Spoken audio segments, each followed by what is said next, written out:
Assalamualaikum warahmatullahi wabarakatuh. Perkenalkan, saya Nelly Zulfa, SKM MSI NIDN 06 19 08 89 02. Saya merupakan dosen dari program studi ilmu lingkungan Fakultas Saintek Universitas IFES Semarang.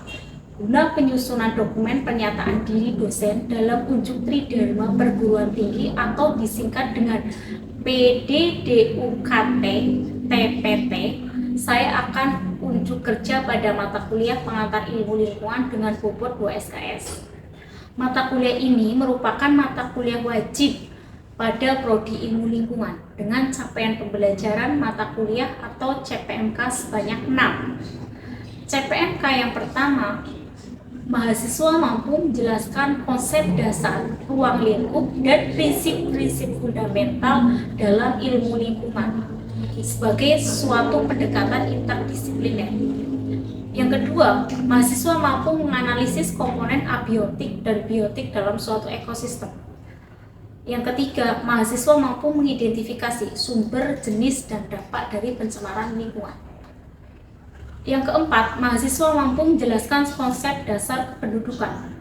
Yang kelima, mahasiswa mampu menjelaskan pentingnya konservasi sumber daya alam. Yang keenam, mahasiswa mampu menyajikan gagasan awal solusi dari permasalahan lingkungan. Kemudian, untuk capaian pembelajaran yang akan saya sampaikan dalam unjuk kerja sekarang, yaitu CPMK yang ketiga, yaitu dengan sub CPMK, mahasiswa mampu membedakan sumber-sumber pencemaran, dampak pencemaran. Kemudian bentuk pembelajaran dan metode yang saya gunakan dalam pembelajaran ini adalah tatap muka dan ceramah. Ada diskusi dengan metode forum group discussion. Untuk kerja yang saya lakukan dapat dilihat pada video berikut.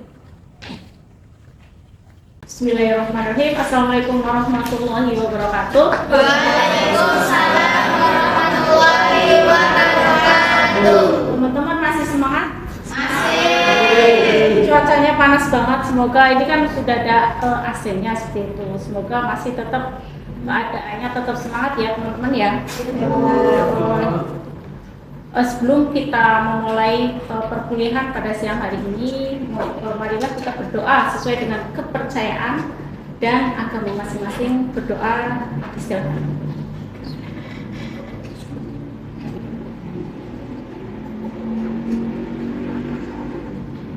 Berdoa dicoba. Sebelum saya mulai perkuliahan pada siang hari ini, saya akan mengabsen dulu ya teman-teman. Ade Irma, Hadir. Almira, Hadir. Anggun Kinanti, Hadir, Bu. Anis Latifah, Hadir. Pradaga. Ada yang masih ingat nggak teman-teman untuk pertemuan minggu lalu apa? Ayo, pertemuan minggu lalu apa? Tentang apa teman-teman? Manusia dan lingkungan, Bu. Terima kasih Mbak Anis sudah mau menjawab dan masih mengingat untuk pertemuan minggu lalu ya. Untuk manusia dan lingkungan itu sendiri itu nanti akan relevan sekali dengan pertemuan pada siang hari ini. Nah, ini untuk pencemaran lingkungan ini. Untuk pencemaran lingkungan sendiri itu nanti pencemaran lingkungan atau masuknya zat-zat berbahaya ke dalam lingkungan yang dapat merusak ekosistem kesehatan manusia dan kualitas hidup.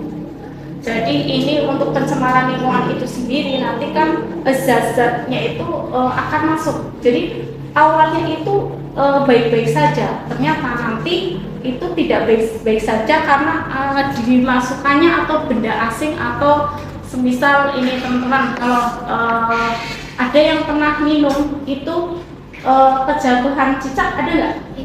Ada nggak? Ada nggak minum? Nah itu minuman awalnya kan minuman itu masih bersih ya teman-teman ya. Nah itu kejatuhan cicak itu nanti dalam satu cangkir atau satu gelas itu berarti dia sudah tercemar. Nah, kalau sudah tercemar itu kalau diminum baik nggak? Ya. Nah, itu malah nanti menyebabkan apa? Penyakit. Nah, itu salah satu ciri atau salah satu contoh kecil di kehidupan kita sehari-hari. Katakanlah dalam pencemaran lingkungan itu, bumi itu ibaratkan kayak ini apa? Cangkir yang ada airnya. Nah, zat yang tercemar itu tadi apa? Tadi yang menyemar itu apa? Loh, itu ada kotoran seperti itu ya. Nah, ada yang tahu untuk zat penyebab polusi. Jadi zat penyebab polusi itu nanti disebut juga sebagai polutan seperti itu. Ada yang tahu untuk jenis-jenis pencemar lingkungan itu ada berapa, teman-teman? Ada yang masih ingat? Ayo, jenis pencemar lingkungan. Ada 4 Bu. Ada 4. Oke. Lagi-lagi Mbak Anis belajar terus ya Mbak. Pencemaran lingkungan ya. Pencemaran lingkungan itu sendiri bisa dikategorikan atau dibedakan menjadi satu. Ada yang tahu pencemaran apa teman-teman? Pencemaran air Bu. Tadi yang pertama, yang tadi kaitannya dengan kita menggali kotor. Udara, pencemaran udara. Pencemaran udara ya. Habis pencemaran apa? Udara apa teman-teman? Air. Pencemaran air. Habis pencemaran air, yang ketiga pencemaran tanah. Iya betul, tanah. Pencemaran tanah. Pencemaran tanah. Dan terus yang keempat pencemaran apa? Ayo. Ada yang rumahnya di dekat rel kereta api atau di dekat Suara. Oke, ya. Itu bisa masuknya di pencemaran Suara. suara.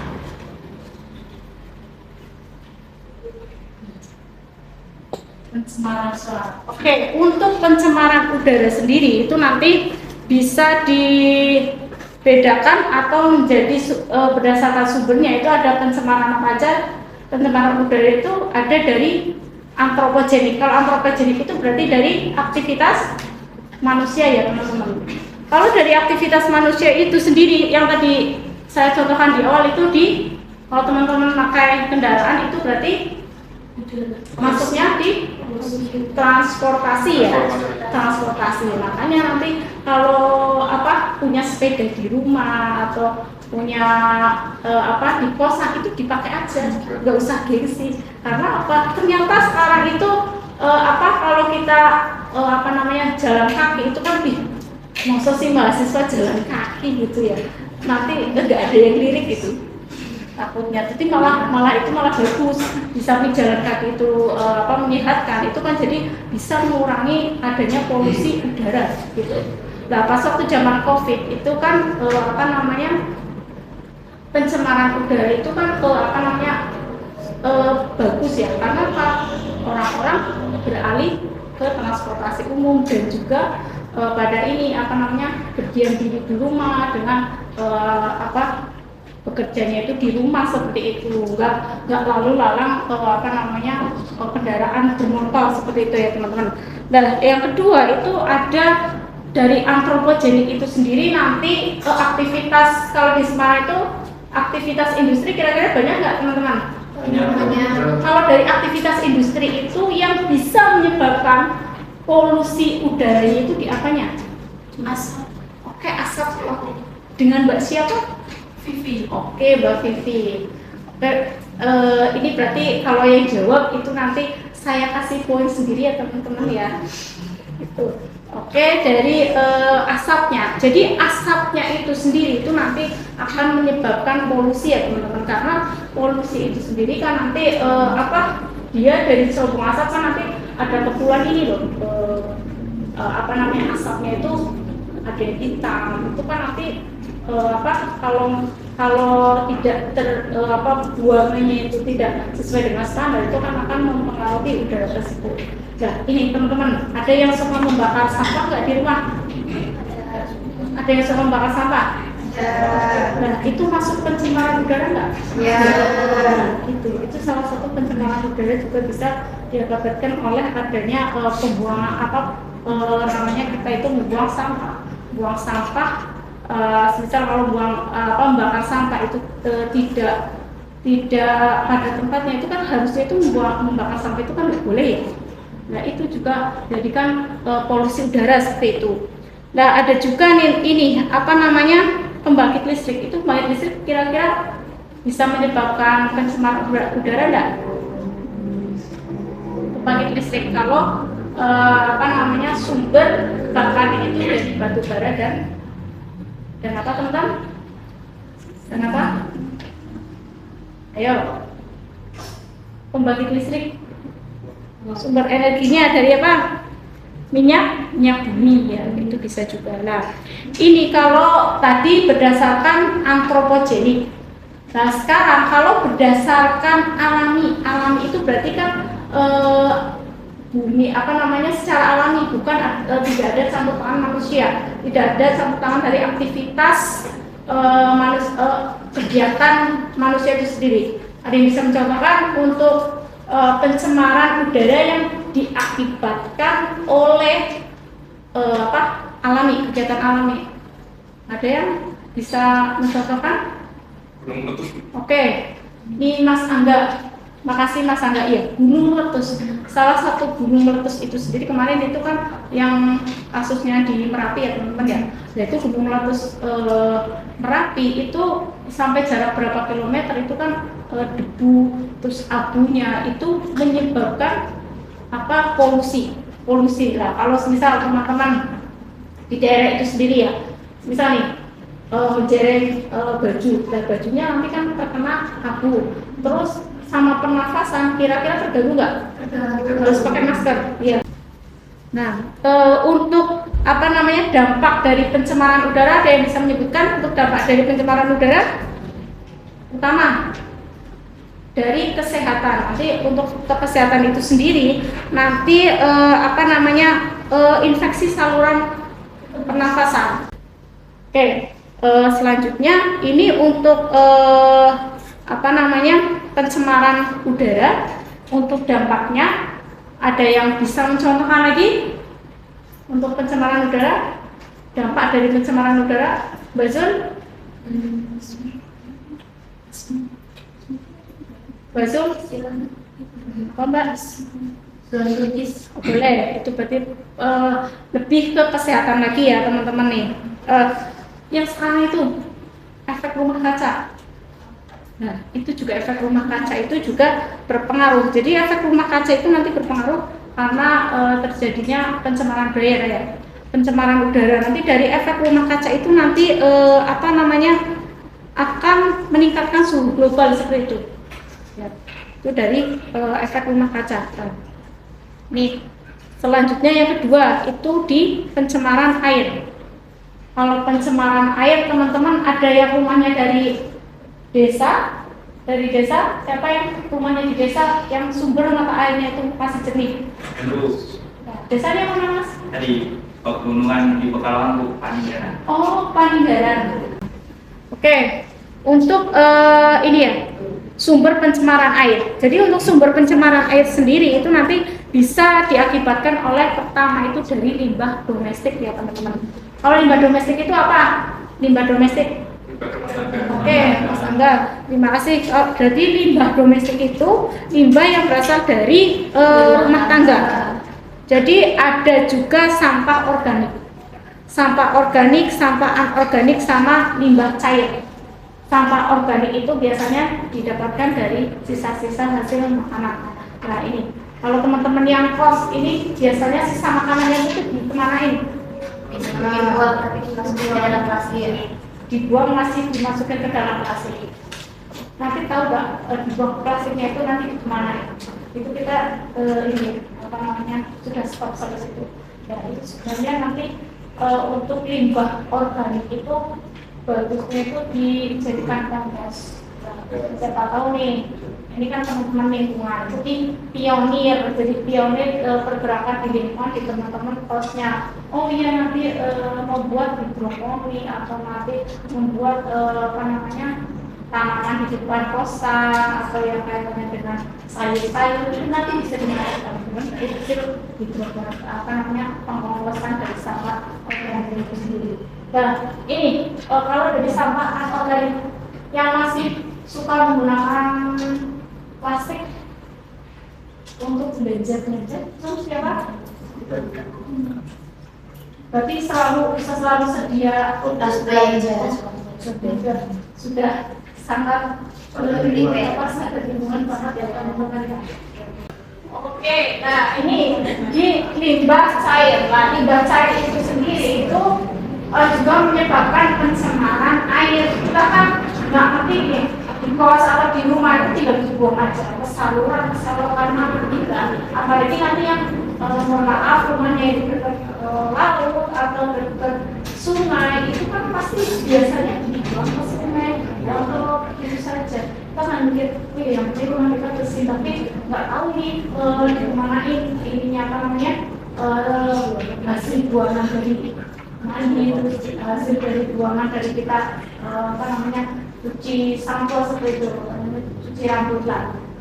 Ini untuk apa namanya, untuk pencemaran selanjutnya yaitu ada juga yang nanti misal nih, ada yang kiranya itu teman-teman kalau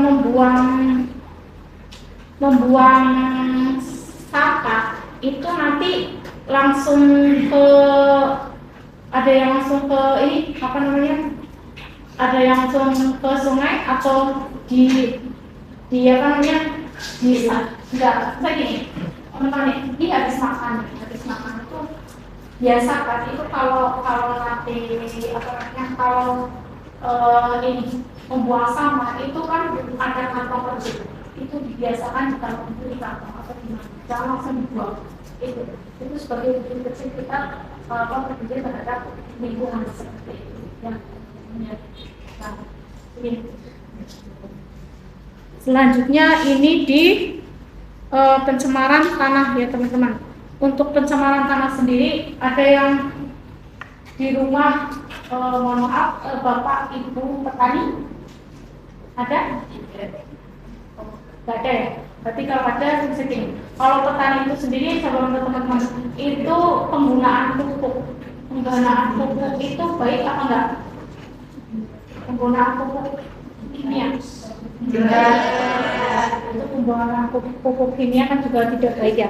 Karena ini pencemaran tanah itu nanti, pencemaran tanah itu sendiri itu bisa diakibatkan oleh adanya masuknya. Jadi tadi itu kan pupuk ya, pupuk itu kan dari bahan kimia. Jadi masuknya zat kimia ke dalam tanah itu kalau secara terus menerus itu akan menyebabkan namanya degradasi, jadi penurunan dari kadar zat tanah itu sendiri. Nah, tanah yang tercemar itu nanti akan menyebabkan racun juga seperti itu.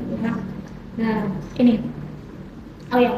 Terus ini apa namanya, untuk sumber pencemaran tanah itu apa aja? Ada sumber pencemaran tanah dari sampah anorganik. Jadi nanti yang tadi kaitannya dengan sampah plastik, terus sampah apa namanya, sampah plastik dengan sampah apa tadi, styrofoam, itu juga nanti bisa menyebabkan pencemaran tanah. Jadi pencemaran tanah itu di bagian anorganik seperti ini. Nah ini ada plastik, kaca, logam. Nah sampah yang sampah-sampah itu sendiri kan sulit dideteksi atau sulit diuraikan. Nah jadi kalau sulit diuraikan nanti akan terjadinya penumpukan. Nah kalau di tanah itu sudah ada terjadinya penumpukan penumpukan sampah, jadi teman-teman kalau menanam tanaman di tanah yang di bawahnya itu sudah ada sampahnya, itu kan ini akarnya bisa tembus, nggak bisa bisa berbara yang dibutuhkan oleh anak-anak itu nggak bisa terserap oleh tanaman itu. Jadi kan otomatis si tanah itu akan menyebabkan degradasi atau menyebabkan dia itu terganggu seperti itu. Jadi fungsinya dari tanah itu nanti akan terganggu. Oke, yang keempat, selanjutnya yang keempat itu antara pencemaran suara. Teman-teman, ini kalau pencemaran suara itu kan sebenarnya dia menyebabkan polusi juga ya.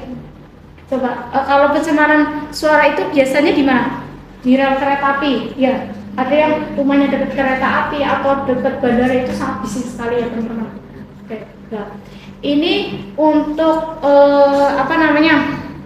untuk sesi berikutnya terkait diskusi ya teman-teman ya. Apa yang tadi saya sampaikan tentang coba saya review ulang lagi.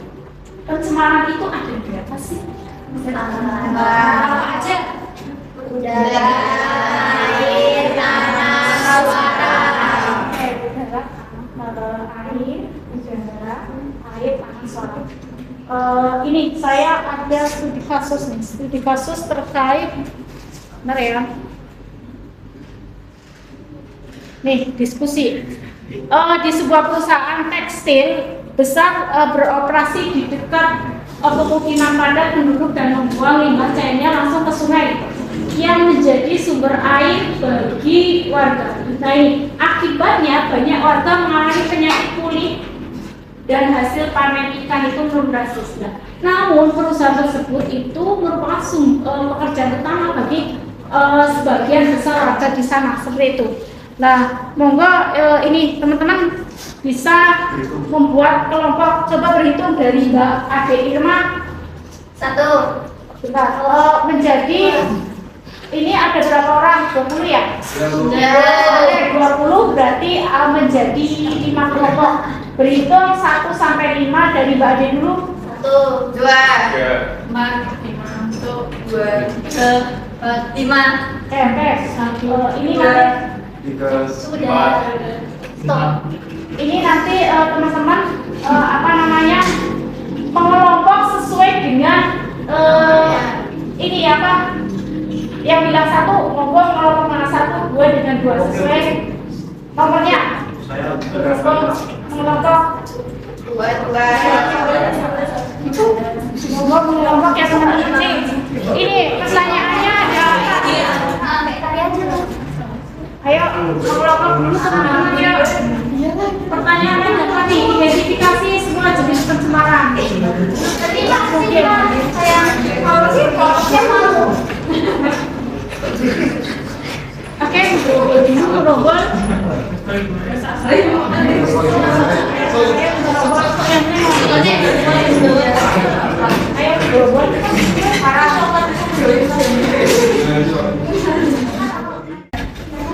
Diskusikan ini ada empat pertanyaan yang mau didiskusikan.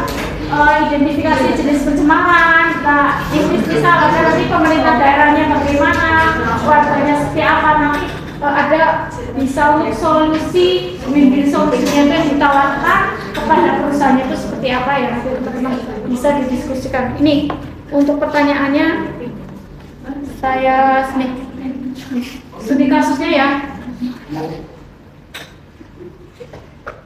Maka saya kasih waktu 15 menit untuk berdiskusi. 15 menit untuk berdiskusi. Ini nanti masuk penilaian untuk diskusi kelompoknya. Jadi nanti saya tahu untuk diskusi kelompoknya yang aktif, nanti saya kasih nilai sesuai keaktifannya. Oh,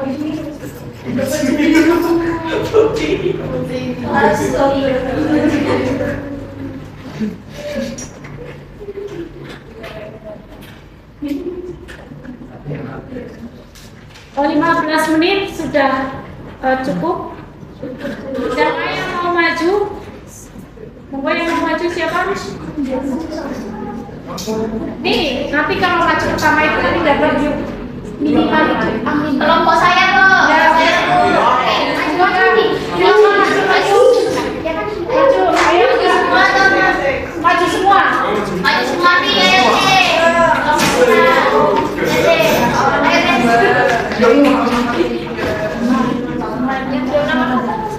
Itu pertanyaan ini Iya, iya. Assalamualaikum warahmatullahi wabarakatuh. Selamat siang teman-teman.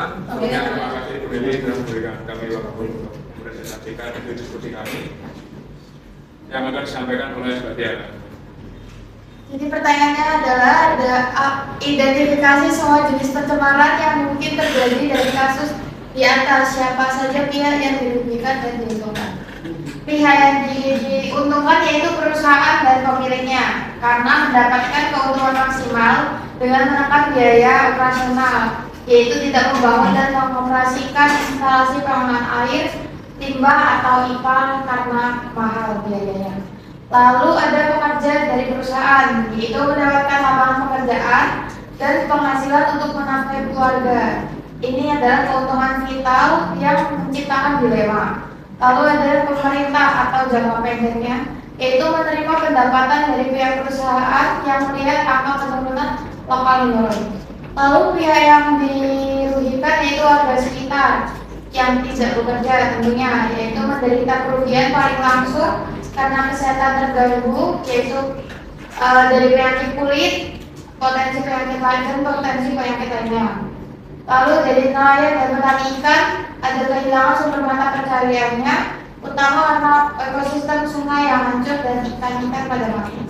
Lalu ada pekerja perusahaan dan keluarganya, meskipun mendapat pekerjaan, mereka juga tinggal di lingkungan yang sama dan menderita dampak kesehatan dari polusi tersebut.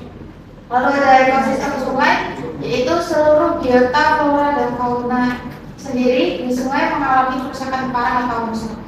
Yang terakhir ada pemerintah daerah, yaitu menghadapi beban biaya kesehatan masyarakat yang membengkak dan ada potensi konflik sosial.